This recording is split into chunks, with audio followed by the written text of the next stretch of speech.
ذاریات پارہ نمبر 26 آیہ کریمہ نمبر 6 سے لے کر 14 تک۔ نحمدہ ونصلی ونسلم علی رسولہ الکریم، اما بعد فاعوذ باللہ من الشیطان الرجیم، بسم اللہ الرحمن الرحیم۔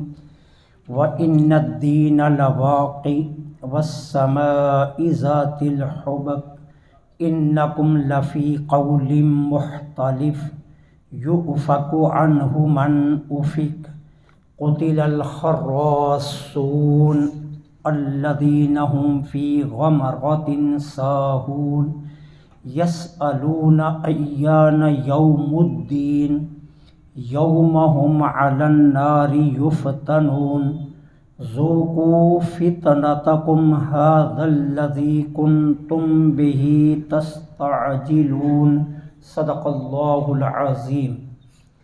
وَإِنَّ الدِّينَ، اور بے شک جزا، لواقع، ضرور بالضرور حاصل ہوگی، وَالسَّمَاءِ ذَاتِ الْحُبُكِ، اور قسم ہے راستوں والے آسمان کی، انکم، بے شک تم، لفی قول مختلف، مختلف اقوال کے قائل ہو، یؤفک، اعراض کرتا ہے، عنہ، اس قرآن سے، من، وہی شخص، افک، جس کو ازل میں پھیر دیا گیا ہو، قتل الخراصون، اٹکل پچو سے باتیں کرنے والے قتل کر دیے جائیں گے، الذین،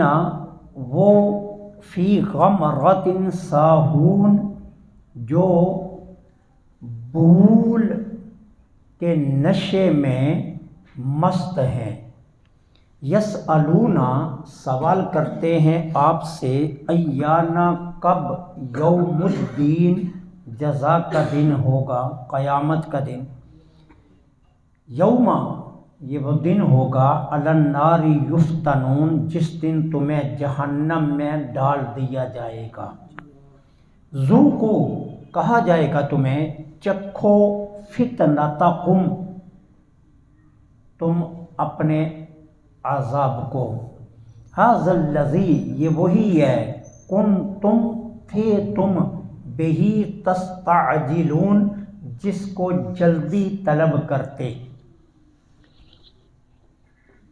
اللہ جل سبحانہ و تعالی نے یہ ارشاد فرمایا، والسماء ذات الحبک، راستوں والے آسمان کی قسم۔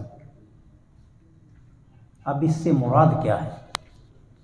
کون سا آسمان اور راستوں والے آسمان سے مراد کیا ہے؟ اس پر مختلف اقوال ہیں محدثین کے۔ بعض مفسرین نے کہا اس سے مراد ہے وہ بادل جو زمین پر سایہ کرتے ہیں، جس طرح ہم عرف میں استعمال کرتے ہیں کہ بادل آئے تو ہم بادل کو دیکھ کر کہتے ہیں بارش آئی، حالانکہ بارش نہیں آتی، بادل آتے ہیں، اور بادلوں سے بارش برستی ہے، لیکن ہم بادل کو دیکھ کر ہم کہتے ہیں جی بارش ہے، بارش بعد میں آتی ہے۔ اس طرح عرف میں بہت سارے اس طرح کے جملے استعمال کیے جاتے ہیں، یہاں بھی عرفاً جملے سے مراد یہ ہے، راستوں والے آسمان سے مراد ہے وہ بادل جو زمین پر سایہ کرتے۔ ایک قول مفسرین میں سے یہ ہے۔ حضرت عبداللہ بن عمر رضی اللہ تعالی عنہ کا قول یہ ہے کہ اس سے مراد آسمان کی بلندی ہے، کہ وہ آسمان جو بلند ہے اور ایک آسمان سے دوسرے آسمان تک جانے کے لیے جو راستے ہیں، یہاں سے وہ راستوں والا آسمان، اس کی رب نے قسم اٹھائی۔ علامہ ثعلبی رحمۃ اللہ علیہ فرماتے ہیں کہ اس سے مراد ہے 7واں آسمان، کہ 7ویں آسمان میں وہ راستہ ہے کہ جو سدرۃ المنتہا کو چڑھتا ہے، تو اللہ تعالیٰ نے اس راستے کی قسم اٹھائی کہ جو راستہ سدرۃ المنتہا کو جاتا ہے۔ یہ علامہ ثعلبی رحمۃ اللہ علیہ کا قول ہے۔ اب اس کے بعد اللہ تعالیٰ نے فرمایا حبک۔ حبک عربی زبان میں کس کو کہتے ہیں؟ حضرت عبداللہ بن عباس فرماتے ہیں جو ظاہراً حسین و جمیل ہو اس کو حبک کہتے ہیں عربی زبان میں۔ اچھا، علامہ اکرمہ رحمۃ اللہ علیہ فرماتے ہیں اس سے مراد کیا ہے؟ عربی زبان میں یہ مشہور ہے کہ جب کپڑا بننے والا کسی کپڑے کو انتہائی عمدگی سے بنے تو کہتے ہیں حبق الثوب، اس نے کپڑے کو بہت خوبصورت اور بہت عمدگی سے بنا، وہ کہتے ہیں اس سے مراد یہ ہے۔ اچھا، ابن العربی جن کو علامہ ابن عربی بھی کہتے ہیں، وہ کہتے ہیں کہ ہر وہ چیز جو مضبوط ہو اور مضبوطی کے ساتھ خوبصورت بھی ہو اس کو عربی زبان میں حبک کہتے ہیں۔ اب اللہ تعالیٰ کیا فرما رہا ہے؟ وَالسَّمَاءِ ذَاتِ الْحُبُقِ، قسم ہے راستوں والے آسمان کی کہ جو دیکھنے میں خوبصورت بھی ہے، مضبوط بھی ہے، اور جس کی بناوٹ اتنی عمدہ ہے کہ صدیاں نہیں ہزاروں سال بیت گئے اس کی بناوٹ میں کہیں کوئی دراڑ نہیں آئی، کہیں کوئی بوسیدگی کے آثار نہیں ہیں، اور جب بھی اس آسمان کی طرف دیکھا جائے تو ہر بار وہ حسین ہی لگتا ہے، اس آسمان کی قسم۔ اب اس کے بعد اللہ کیا فرما رہے ہیں؟ اِنَّكُمْ لَفِي قَوْلٍ مُخْتَلِفٍ، مکہ والو تم مختلف اقوال کے قائل ہو، تم سب کی بولی ایک نہیں ہے، بعض وہ ہیں جو ایمان لائے اور بعض وہ ہیں جو تکذیب کر رہے ہیں، اور جنہوں نے جھٹلایا ان میں بھی پھر کئی طبقے ہیں، کوئی میرے محبوب کو جادوگر کہہ رہا ہے، کوئی میرے محبوب کو شاعر کہہ رہا ہے، کوئی میرے محبوب کو مفتری کہہ رہا ہے، کوئی مجنون کہہ رہا ہے۔ تم سب کے سب ہے جھٹلانے والے، لیکن تمہاری بولی ایک نہیں ہے، بولی سب کی مختلف ہے، تم مختلف اقوال کے قائل ہو، ایک قول پر جمع نہیں ہو رہے۔ اس کا مطلب یہ ہے کہ تمہاری اپنی ذاتوں میں اجتماع نہیں ہے، تمہاری اپنی ذاتوں میں اتفاق نہیں ہے، تمہارے اپنے اقوال میں اتفاق نہیں ہے۔ اور پھر قرآن کے معاملے میں بھی تمہارا یہی حال ہے کہ جنہوں نے میرے محبوب کو جھٹلایا، کوئی قرآن کو کہتا ہے کہ یہ شاعری ہے، کوئی قرآن کو کہتا ہے کہ یہ کیا ہے، من گڑت باتیں ہیں، اور کوئی کہتا ہے یہ پہلوں کے قصے ہیں، اور کوئی کہتا ہے کہ یہ ان کی اپنی بنائی ہوئی باتیں ہیں۔ تم سبھی کے سبھی، اور پھر حیران کن بات کیا ہے، تم سب بتوں کو پوجنے والے ہو، پوج تم بتوں کے رہے ہو، عبادت بتوں کی کر رہے ہو، اور جب تم سے پوچھا جاتا ہے تمہارا خالق کون ہے تو کہتے ہیں اللہ۔ قرآن میں پیچھے آپ پڑھ رہے ہیں کہ قرآن میں اللہ تعالیٰ فرماتے ہیں جب یہ ڈوبنے لگتے ہیں تو ان سے پوچھا جائے کون بچائے گا تو کہتے ہیں اللہ۔ جب ان سے پوچھا جاتا ہے من الہ، من خالق، تمہارا خالق کون ہے، کہتے ہیں اللہ۔ تو اللہ فرماتا ہے بات میں بھی تم ایک بات پر جمع نہیں ہو، اور مانتے بھی ہو کہ خالق اللہ ہے، لیکن اس کے باوجود تم بتوں کی پوجا کر رہے ہو۔ اس سے خود یہ باتیں گواہی دے رہی ہیں کہ تم جھوٹے ہو، تمہارے مختلف اقوال یہ خود گواہی دے رہے ہیں کہ تم جھوٹے ہو۔ کیوں؟ کہ جب سچا جو ہوتا ہے وہ ایک قول کا قائل ہوتا ہے۔ اور مولانا روم نے بڑا خوبصورت جملہ کہا، مولانا روم فرماتے ہیں سچ ننگا بھی ہو تو اسے فکر نہیں ہوتی، اور جھوٹ کو ہر حال میں لباس پہن کر نکلنا پڑتا ہے۔ کیونکہ اسے اپنا آپ چھپانا پڑتا ہے۔ انکم لفی قول مختلف، تم مختلف اقوال کے قائل ہو، کسی ایک قول پر تم اکٹھے نہیں ہو۔ مانتے ہو کہ خالق اللہ ہے، پھر بھی تم بتوں کو پوج رہے ہو۔ سنو، یوفق عنہ من افک، اس قرآن سے اور میرے محبوب سے روح گردانی وہی شخص کرتا ہے کہ جو ازل میں پھیر دیا گیا۔ اب یہاں سوال ہوگا، جب ازل میں اللہ نے پھیر دیا تو پھر ان کا قصور کیا ہے؟ وہ تو رب نے پھیر دی ہے۔ اس کا جواب یہ ہے کہ مطلب یہ ہے کہ اللہ کو اپنے علم سے پتہ تھا کہ میرے محبوب کی تبلیغ پر، کاوش پر، محنت پر کون لوگ ہیں جو ایمان نہیں لائیں گے۔ اب جو لوگ ایمان نہیں لانے والے تھے اللہ کو ازل سے پتہ تھا، اس لیے اللہ نے ازل میں ہی لکھ دیا تھا کہ یہ ایمان نہیں لائیں گے۔ جیسا قرآن کریم سورہ بقرہ اور سورہ یاسین میں اللہ تعالیٰ خود فرما رہا ہے، سواء علیہم اانذرتہم ام لم تنذرہم لا یؤمنون۔ محبوب آپ انہیں ڈرائیے یا نہ ڈرائیے، آپ کی تبلیغ کی جتنی کاوش ہے وہ حق ہے، لیکن یہ ایمان لانے والے نہیں، کیونکہ اللہ کو ازل سے پتا تھا کہ یہ ایمان نہیں لائیں گے۔ تو قرآن سے اعراض وہی کر رہے ہیں، قرآن سے روح گردانی وہی لوگ کر رہے ہیں، قرآن سے منہ وہی لوگ موڑ رہے ہیں کہ جن کے متعلق اللہ کو ازل سے پتا تھا کہ یہ ایمان نہیں لانے والے۔ اب اس کے بعد فرمایا قتل الخراصون۔ آقا کریم علیہ الصلوۃ والسلام کی بعثت سے قبل شیاطین آسمان دنیا تک جاتے تھے۔ اب کیا ہوتا، جب جبریل امین اللہ کو کوئی پیغام لے کر آسمان دنیا پر آتے تو آسمان دنیا کے فرشتے اکٹھے ہوتے اور جبریل امین علیہ السلام اللہ کے اس حکم کا اعلان کرتے، اور انہوں نے کان لگائے ہوتے۔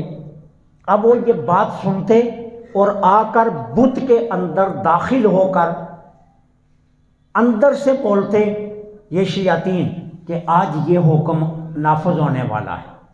اب وہ کیا کرتے، اس میں مزید کچھ باتیں اپنی جانب سے شامل کرتے، اور شامل کر کے پھر اس بات کو بڑھا چڑھا کر بیان کیا جاتا۔ اس کو کہتے ہیں خراصون، اٹکل پچو سے مستقبل کی خبریں دینے، بغیر علم سے مستقبل کے حالات بتانا، بغیر علم سے مستقبل کے حالات کی طرف کوئی بات کہنا، اس کو خراصون کہتے ہیں۔ اب اللہ تعالیٰ فرما رہے قتل الخراصون، یہ اٹکل پچو سے باتیں کرنے والے، ایک ہے جو علم سے بات کی جائے، ایک ہے وہ جو یقین سے بات کی جائے، وہ ہے جو اللہ تعالیٰ کسی بندے کو علم عطا کر دے، وہ علم کے ذریعے بات کرے، اور ایک ہے اٹکل پچو سے بات کرنا۔ اللہ فرماتا ہے اٹکل پچو سے باتیں کرنے والے قتل کر دیے جائیں۔ اب اس کا معنی یہ نہیں ہے کہ اللہ تعالیٰ نے ان کے خلاف دعا کی ہے کہ یہ قتل کر دیے جائیں گے، یہ دعا نہیں ہے۔ کیوں؟ دعا وہ شخص کرتا ہے جو عاجز ہو، اور اللہ قادر بھی ہے اور قدیر بھی ہے، وہ عاجز نہیں ہے، اس نے دعا نہیں کی ہے، یہ خبر دی گئی ہے۔ مطلب کیا؟ وہ اللہ کی رحمت سے محروم ہیں اور ان پر اللہ کی لعنت ہے جو اٹکل پچو سے باتیں کرتے ہیں، اور ان کا حشر یہ ہوگا کہ یہ مسلمانوں کے ہاتھوں سے مارے جائیں گے۔ یہ خبر دی گئی ہے، یہ خلاف دعا نہیں ہے، کیونکہ خلاف دعا تو تب کی جائے جب عاجز بندہ ہو، اور اللہ تو قادر قدیر ہے، اسے عجز نہیں ہے، تو جب عجز نہیں ہے تو اسے دعا کی ضرورت نہیں ہے۔ تو اس لیے کہا گیا قتل الخراصون الذین هم فی غمرۃ ساہون۔ غمرہ کس کو کہتے ہیں؟ غمرہ کہتے ہیں سختی کو بھی، اور غمرہ کہتے ہیں کسی چیز کے نشے کو بھی۔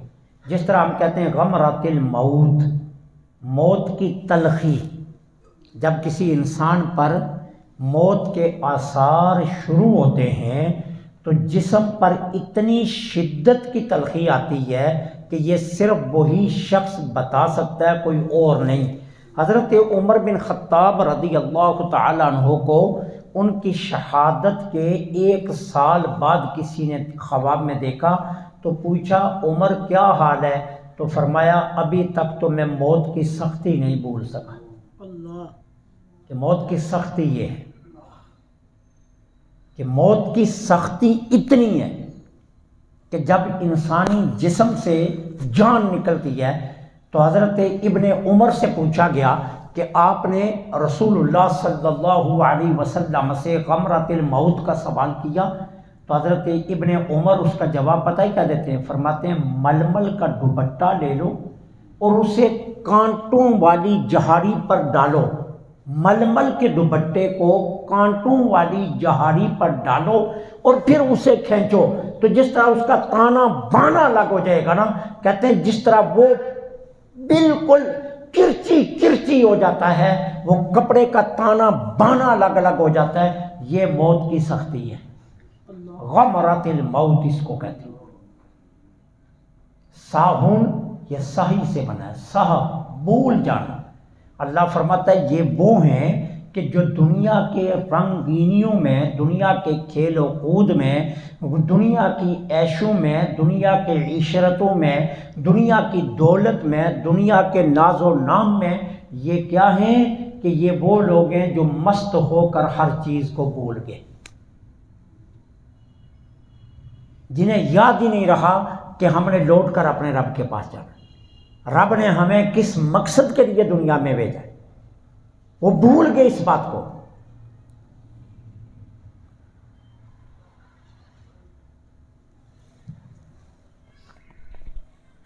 وہ نہیں خیال کرتے، دنیا کی رانائیوں اور رنگینیوں میں اتنے کھو جاتے ہیں کہ احساس بھی نہیں کرتے کہ ہم نے لوٹ کر جانا ہے۔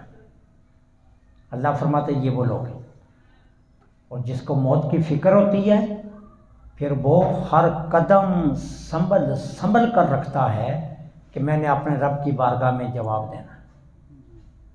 وہ ہر بات ناپ تول کر کرتا ہے، وہ ہر لہجہ سوچ سمجھ کر اختیار کرتا ہے کہ میں نے خالق کی بارگاہ میں جا کر ایک ایک بات کا جواب دینا ہے۔ جو اپنی موت کو یاد رکھتا ہے، اور جو موت کو یاد نہیں رکھتا پھر وہ دنیا کی رعنائیوں، رنگینیوں، دنیا کے کھیل و کود، دنیا کے مال میں اس طرح کھو جاتا ہے کہ پھر اسے ہوش نہیں رہتا میں نے کیا کرنا ہے اور کیا نہیں کرنا، اور کس مقصد کے لیے میرے اللہ نے مجھے دنیا میں بھیجا، وہ اپنے مقصد کو بھول جاتا ہے۔ حضرت سیدنا صدیق اکبر رضی اللہ تعالی عنہ کے متعلق آتا ہے کہ جب مسجد نبوی سے باہر نکلتے تو دیکھتے کہ کوئی چڑیا چہچہا رہی ہے تو حضرت ابوبکر صدیق کی آئیں سسکیاں نکل جاتی اور کہتے کاش میں یہ چڑی ہوتا اور چہچہاتا، کاش میں یہ پرندہ ہوتا اور اس طرح چہچہاتا، لیکن مجھے موت کے خوف نے اس پرندے کی طرح خشک ہونے سے روک رکھا ہے۔ اور ایک مرتبہ صحابہ کرام سے سوال کیا گیا تھا کبھی زندگی میں کوئی ایسا موقع آیا آپ نے اپنی پوری کمر بستر پر لگائی ہو؟ تو صحابہ نے کہا میں اس اللہ کی عزت کی قسم جس نے ایمان کی توفیق دی، ہم نے پوری کمر کبھی بستر پر نہیں لگائی، جب ہم اپنی کمر بستر پر بچھانے لگتے تھے تو موت کی فکر ہمیں پھر اٹھا دیا کرتی تھی، اس قدر موت کی فکر ہے۔ غمرۃ الموت یہ اتنی سخت چیز ہے، تو کہا یہ دنیا کی رعنائیوں اور رنگینیوں میں کھوئے ہوئے۔ یسألونک، میرے آقا جب کفار کو روز جزا سے ڈراتے، میرے آقا روز معاشر سے ڈراتے، میرے آقا عذاب سے ڈراتے اور میرے آقا ان کے سامنے وعیدیں سناتے تو حضور کا استہزاء کرتے ہوئے، مذاق کرتے ہوئے کہتے وہ دن آیا نہیں، وہ کب آئے گا؟ یسألونک ایان یوم الدین، وہ جس دن سے آپ ہمیں ڈراتے ہیں وہ کب آئے گا، وہ آپ کیا ہیں؟ اور پھر استہزاء کرتے ہوئے کہتے یہ ویسے ہی ڈراتے ہیں، کوئی دن ایسا آنے والا نہیں ہے، کوئی جزا اور سزا کا معاملہ نہیں ہے، پھر حضور کا مذاق اڑاتے۔ اللہ تعالیٰ اس کے جواب میں فرماتا ہے یوم ہم علی النار یفتنون، محبوب ان کو کہہ دو وہ دن بڑا قریب ہے جس دن تمہیں فتنہ نار میں ڈال دیا جائے گا، فتنہ نار میں ڈال دیا جائے گا۔ میرے آقا بار بار سوال اللہ سے کرتے تھے، یا اللہ قبر کے فتنے سے، معاشر کے فتنے سے اور جہنم کے فتنے سے ہمیں بچانا۔ قبر کا فتنہ کیا ہے کہ قبر اتنا دبائے گی، دائیں کی پسلیاں بائیں اور بائیں کی دائیں نکل جائیں گی، انسانوں اور جنات کے سوا ہر چیز اس کی چیخوں کو سنے گی۔ یہ قبر کا فتنہ اتنی تنگ ہوگی، اتنی تاریک ہوگی، اتنا بہان کا منظر ہوگا کہ الامان الحفیظ کوئی تصور بھی نہیں کیا جا سکتا۔ یوم ہم علی النار یفتنون، وہ دن وہ ہے کہ جس دن آزمائش میں ڈال دیا جائے گا، اور پھر کیا کہا جائے گا، ذوقوا فتنتکم، چکھو اپنا عذاب، لو مزہ۔ استہزاء کرتے تھے نا، مذاق اڑاتے تھے نا، بار بار کہتے تھے کب آئے گا وہ دن، آ گیا ہے، اب چکھو مزہ، اب پیو جہنم کی پیپ، جہنمیوں کا خون پیو، آگ میں جلو سڑو، بار بار تمہیں دوبارہ زندہ کیا جائے گا، بار بار مارا جائے گا، جہنم میں جلایا جائے گا، تمہارا راکھ کر کے تمہیں پھر بنایا جائے گا۔ ذوقوا فتنتکم، چکھو اب اپنا عذاب، ھذا الذی، یہ وہ دن ہے، کنتم بہ تستعجلون، جس کے تم جلدی آنے کا مطالبہ کرتے تھے کہ وہ آ نہیں رہا، وہ آ نہیں رہا، وہ آ نہیں رہا، اب آ گیا، اب چکھو مزہ۔ تم خود ہی تو مانگ رہے تھے نا کہ وہ دن کیوں نہیں آ رہا، خود ہی تو کہہ رہے تھے جس عذاب سے ڈراتے ہو عذاب آیا کیوں نہیں، تو اب چکھو، جس چیز کا مطالبہ کر رہے تھے وہ مطالبہ پورا کر دیا گیا۔ تو کفار سے کہا جائے گا کہ یہ وہ دن ہے جس کو تم جھٹلا رہے تھے اور جس کا بار بار جلدی آنے کا مطالبہ کر رہے تھے۔ اللہ سے دعا ہے